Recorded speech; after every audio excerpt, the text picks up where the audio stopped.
Doctor Baba Saheb Ambedkar Open university.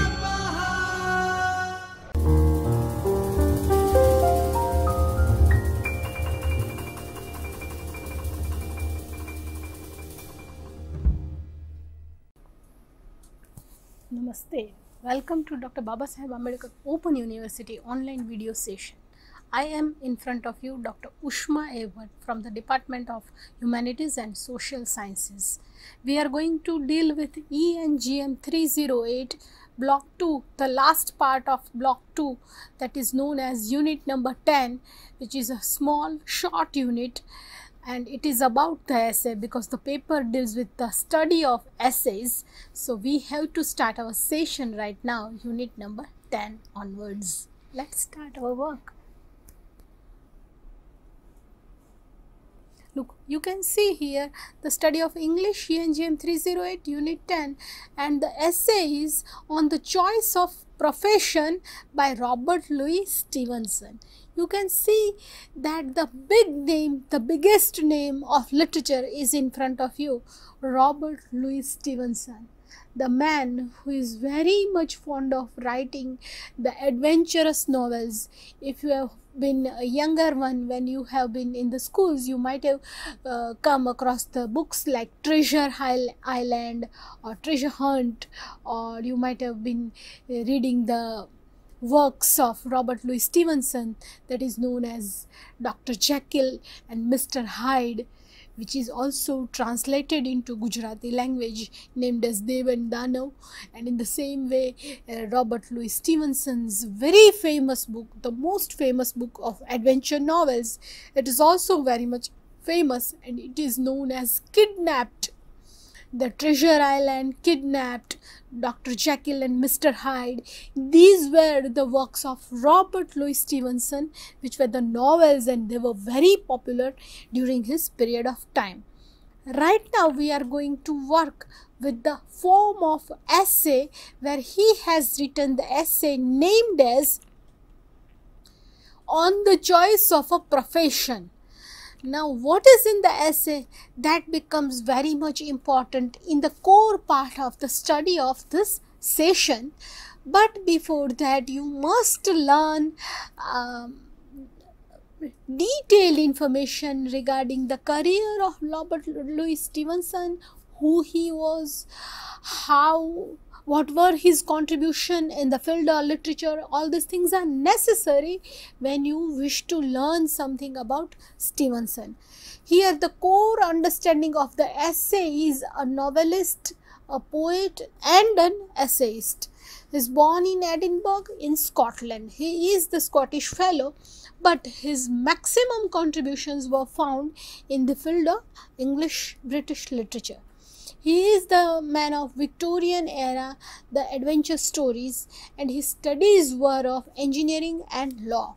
Still, he had been very interestingly writing science fictions also, the interesting adventure stories also, which were very famous during the period of time in the beginning of the 20th century, as well as right now, even in the contemporary right now, in this 10 years, decades. His novels are very famous in the children books also and in adventures. Now, his works were Inland Voyage. If you come across all these works, you must read at least 3 books which I prefer to you to read, like Kidnapped, that is also very interesting, the Treasure Island, which becomes very important for the young learners, those who are interested in reading the sea voyage, sea related coastal novels, the novels of pirates. They were very much interestingly reading these novels. In the same way, one must go and read the book of Dr. Jekyll and Mr. Hyde, which is a science fiction, but it is a book that gives the message about the two sides of the society, the civilized society, that there is good and evil together. Good and evil grows and evolves together in the society, and there isn't any space without the two sides good and evil both. So you must go for the books and novels of Robert Louis Stevenson, who is a very great, famous British English writer as well as a fellow of Scotland. His works are Travels with a Donkey. His most famous work is Treasure Island, as I told you, and Kidnapped also. That is also very famous during the period of time of 19th century. Here is the photograph of Robert Louis Stevenson as he had begun his career. This particular photograph was found. And in the same way you can see his another photograph as a writer, as a man of science fiction, where he had written many books, novels and essays also. So you can come across these two photographs and you would be in a condition to recognize him as a man of literature if you go in any exhibition or in any museum or in any library. Now we are going to focus on the core part of the essay on the choice of a profession. How Robert Louis Stevenson, how he wished to talk about the profession, what are his ideas regarding the profession. It becomes very much important for us in this core part of understanding of essay. He said, being a youth needs counseling, and being an experienced aged person giving advice is a duty. Look, he very phenomenally he wanted to talk about the factor of age, how age affects the person, how age works with the person. If a person is of young age, what he would do and what he should do when he is asked about the choice of a profession. And if a person is of experienced age, then what he could do and how he could help the young ones or the youngsters, as he is an experienced fellow, how he could help them and guide them, motivate them or advise them, suggest them something about the career. So he fills over here to tell us about the age factor, how it affects the person when he or she is talking about the profession, about the choice of a profession. In a civilization like us, the practical persons provide philosophical ideas. Look, it is a general universal comment. He is commenting universally, generally about all the human beings, about our human tribe and about our civilization, that if you are a practical person, you are naturally a philosopher. You play the role of a philosopher when you are guiding and advising someone about him or her, about her choice of profession or about his choice of profession. When you guide them, when you advise them, you are merely a philosopher and you just tell them, advise them, guide them. When you actually have to play the role in that particular profession, the story would be quite different. That's what he wants to say over here. He means to say that one can speak anything and chant anything, and one can use the ideas, discourses even, but when one has to do or deal with something, the person and their acts, their actions would be quite different than those discourses and speeches. That is what he wanted to point over here. He wanted to give us put us on attention that things are quite topsy-turvy when you select the profession, and when the things are quite different when the profession itself comes in your career. That is what he wants to tell over here in his essay. He genuinely provides the advice. Look, he gives the advice that the wise act upon no principles.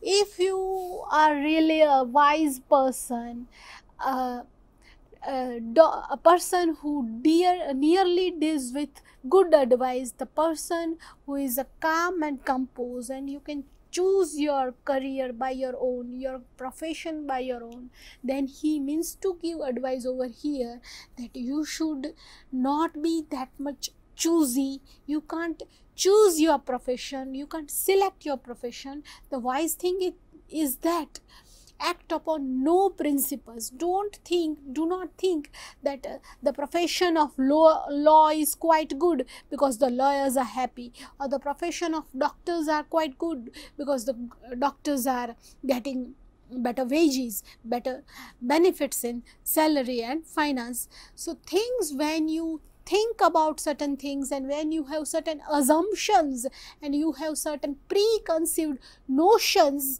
then the things would be quite dangerous and the actual profession would be totally different. The story would be totally different when you work upon the principles. So and so things, so and so rules and regulations, so and so things which you have observed in the previous observations, or in the society, or in your friends group, or with your relatives, because those things are not going to happen in your own profession also if you select the same profession that they are doing or they are getting the benefits. That's what Robert Louis Stevenson wanted to say over here, that the profession should have no choice. On the choice of a profession, he says that the wise person has no principles. The wise person acts as per the life takes him, as per the things happen, as per the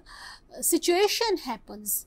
Wisdom has nothing to do with a choice of profession. Look, if you are a person full of wisdom, if you are a witty fellow, if you are a fellow of good conduct and proper good understanding, then you must go as per the things and choices and selections and as per the life takes you over there. Wisdom has nothing to do with the choice of profession. If you select the profession that, okay, I would become the businessman because the businessmen are very wealthy, then it doesn't happen. You might be a failure also. And if you become a teacher, and you may be a successful person also. So it depends on individual's life, individual's situations, individual's focus, individual's own choices, individual's own skill as well as talent also, as Robert Louis Stevenson wanted to say over here. This is the biggest idea that you can find from the essay on the choice of a profession, and it could be noted also in your answer, and you can note this particular point in your essay on the choice of a profession, where you need to explain this thing. He talked about the Socratic operation. Look what he wanted to say over here. He said that the more ready-made answers there are to any questions, the more obscure it becomes. The world is full of anxious inquirers. So here he means to say over here about the career. If you ask any aged person, any knowledgeable person about the career, about the selection of the profession, then they might answer as better as they could do. They might answer vigilantly, they might answer intelligently, they might give you many options. The answer would have been the descriptive, very interesting one, but actually if you try to follow those things in your genuine regular day-to-day life, it would be quite difficult, he wants to say. Because he means to say over here that idealism and discussion are quite different than the realistic situation. Here he means to say about the realization and reality versus virtual things. The world is full of anxious inquirers. If you inquire about the profession of medical, or if you inquire about the profession of lawyer, or any particular of engineer, or any particular profession, you would get the best answers and best replies, because your questions are quite easy and could be understood. But when you think about the real answers and the implementation of the answers, then it would be quite different. It would be very much difficult. Robert Louis Stevenson says over here. Then the final note is about the liberal education. Duty of answers to equip people with a proper number of those answers by way of a passport. Look, he says that this giving answers about the choice of a profession is a duty of the people on liberal education, those who are in liberal studies, those who are with liberal education, those who are in the field of humanities and social sciences. They could provide the best answers, and they could utilize their answers as passports also.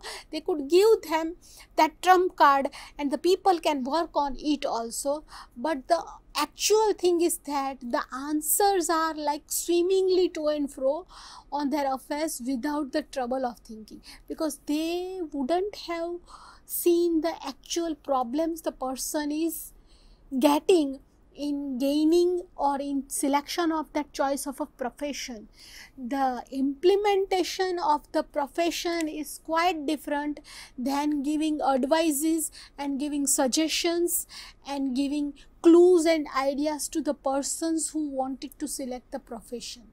So there is a vast difference between the implementation of the profession and the advices and suggestions and answers about the choice of a selection of the profession.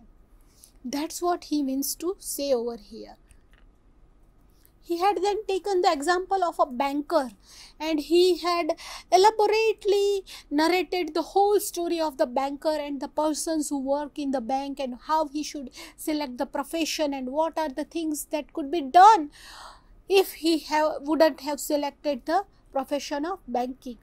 Sir Thomas Browne in 17th century says that geography is a considerable part of orthodoxy, and a man born in London makes a conscientious Hindu.